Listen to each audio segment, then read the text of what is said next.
Here's our barn. Here's our barn. There's Iron Kitty and Iron Rabbit. And Where's Iron Rabbit? Oh, right up here. Yeah.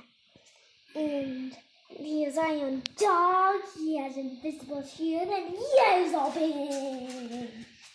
Tell us more about the barn. And here's the binoculars. And here's the roof part.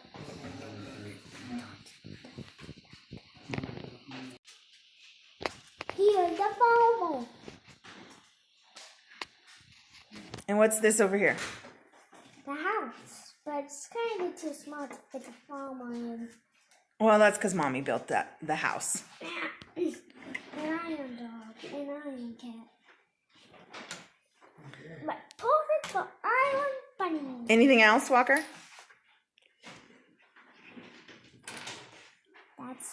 And here's the tree. And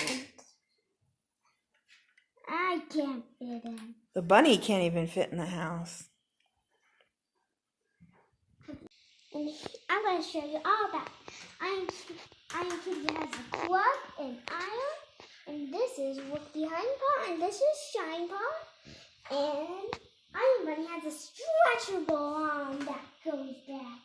And he has a bang. And Iron Dog too, but he has an invisible field. Is that it? There's still some things I wanted to show about Iron Kitty. She can shoot out nets. Can shoot out. This part can shoot out nets. Cool. Sideways. Anyway. Here's mine. But I keep destroying the bone. Here's a camera. It happens. And that's my barn.